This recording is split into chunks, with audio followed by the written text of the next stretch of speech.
कैसे जीवन को आगे ले जाएं, ये हमें आपका मार्गदर्शन चाहिए महाराज जी। दंडवत प्रणाम महाराज जी। कानून, धर्म, समाज और परिवार के साथ में जहाँ नीति शब्द लग जाता है वह सब कुछ गलत नहीं होता। राज शब्द के साथ भी नीति लगा है और धर्म के साथ भी नीति शब्द लगा। नीति शब्द है कि नियत साफ है तो सब कुछ साफ है। क्या बात, वाह। नीति का अर्थ होता है नीति, अपनी नियति। यदि नियति अपनी साफ है तो राज भी उतनी जरूरी है जितना धर्म। मैं सदा कहता हूँ राजनीति धर्म नीति इस मुल्क के, दुनिया के एक सिक्के के दो पहलू हैं। राजनीति नहीं रहेगी तो धर्म सुरक्षित नहीं रहेगा, और धर्म नहीं रहेगा तो राजनीति संस्कारित नहीं रहेगी।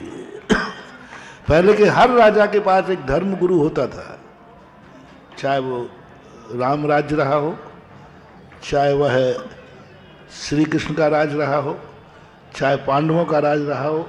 कभी भी कोई राजा, आपने सब देखे कहानियाँ, कोई राजगुरु होते थे और वे गुरु इतने सक्षम होते थे जो गुरु कहलाते थे। राजा समर्थ होकर रामचंद्र जी जैसे महान आदमी, अवतार पुरुष, मर्यादा पुरुषोत्तम को गुरु की जरूरत पड़ गई।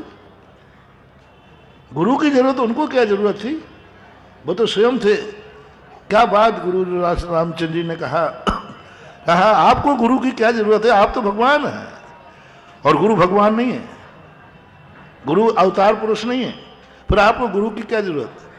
क्या गजब की बात कही रामचंद्र जी ने। मैं इसलिए गुरु नहीं बना रहा हूं कि मैं कमजोर हूं, मैं इसलिए गुरु नहीं बना रहा हूं कि जहां मैं कमजोर पड़ूं गुरु काम आ जाए। मैं इसलिए गुरु बना रहा हूं जहां मैं गलती करूं वो मेरा कान पकड़ सके, मेरे काम आ जाए, इसलिए गुरु नहीं बनाया। आपने देखा होगा कि दुर्योधन ने गुरु बनाया, ताजश्री को अपनी शरण दी, सब किस लिए, ये मेरे काम आएंगे। ताजश्री को अपने पक्ष में, सारी महान शक्तियां किसके पास थी, दुर्योधन के पास। क्यों, ये मेरे काम आएंगे। ताजश्री मेरे काम के हैं, गुरु द्रोणाचार्य मेरे काम के हैं, कर्ण को मित्र बनाया किस लिए, ये मेरे काम का है। और सबको अपने अपने कार्यों में लगा दिया और सारे लोगों को धराशायी करा दिया। और हमारे मर्यादा पुरुषोत्तम राम देखना उन्होंने भी युद्ध लड़ा, लेकिन एक महापुरुष को युद्ध में बलि नहीं चढ़ने दी, एक को भी नहीं, गुरु को भी नहीं, पिताश्री को भी नहीं, ताजश्री को भी नहीं, जनक को नहीं, ससुर साहब किसी को नहीं।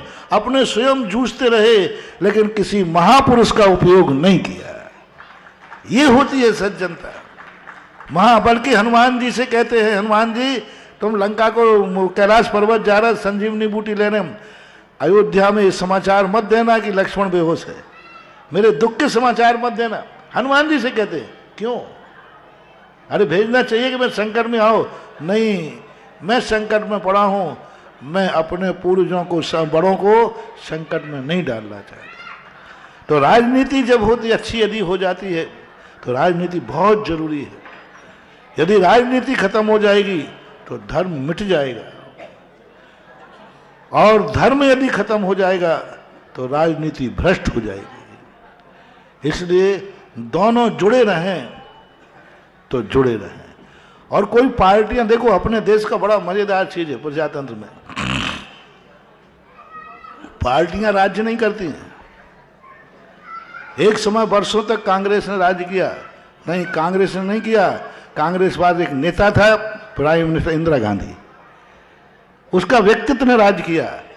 और आज तुम समझो बीजेपी राज कर रही है, नहीं, आज एक व्यक्तित्व है, नरेंद्र मोदी का व्यक्तित्व राज्य कर रहा है। पार्टी को तो कई बार देश ने हवा खिलाई है, लेकिन एक व्यक्ति ने आज ऐसा कार्य किया। आज अन्य पार्टी के पास नेता ही नहीं है, आज नेता ही नहीं है, यानी राज्य नेता करता है, नाम पार्टी का हो जाता है। तो एक व्यक्ति भी यदि राजनीति में अपना एक विचार भी अच्छा रहता है तो हम अपनी पूरी राजनीति को स्वच्छ और पवित्र कर सकते हैं। हम पूरी पार्टी को जा करके एक ऐसी ऊंचाइयों पर खड़ा कर सकते हैं एक सोच में। इसलिए हमें नेतृत्व करने वाला व्यक्तित्व ऐसा हो जो अभी हमने प्रातः काल कहा था, अभी एक व्यक्ति को अच्छा बनाना है जिसका नाम नेता है, पीछे तो इकोनॉमिक्स की कॉपी है, चलेगी। यदि एक मुखिया अच्छा बन जाता है, पीछे जनता के दोष कोई नहीं देखता, पीछे लोगों को मतलब नहीं आगे वाला कैसा है। तो राजनीति में आप नेता बने तो अच्छे बने, आपके भक्तों से नहीं पूछूंगा मैं। और आप जिसके पीछे चलें, आप कैसे भी बने रहना, आपका नेता कैसा है। एक बार मैंने प्रवचन दिया था, तुम लोग गृहस्थ हो कैसे भी बने रहना, तुम्हारा भगवान कैसा है। तुम कैसे भी बने रहना, तुम्हारा गुरु कैसा है। तुम्हारा चेहरा काला बना रहे तो बना रहे, तुम्हारा दर्पण कैसा है। दर्पण यदि सही है तो एक दिन अपना चेहरा साफ कर लेंगे, और दर्पण ही गंदा हो गया तो अपन को पता ही नहीं चलेगा कि हमारे ऊपर क्या है। तो हमारे पास एक दर्पण होना चाहिए जो हमसे आगे है, वो कितना स्वच्छ है, किसके पीछे हम हैं। हम हैं मान लीजिए तो हम गुरु के पीछे। हमारा गुरु जितना स्वच्छ होगा, एक ना एक दिन हमारा चेहरा भी उतना स्वच्छ होगा। हमारा भगवान कितना है, आपका नेता, आपका मुखिया, आपका पिता जो आपके आगे है, उसकी स्वच्छता यदि हम बना के रखते हैं तो हमारी स्वच्छता अपने आप बन जाएगी। यही आशीर्वाद आपको है सबके लिए। हमारे चैनल मधुरवाणी को लाइक, कमेंट और सब्सक्राइब करना ना भूलें। Thanks for watching.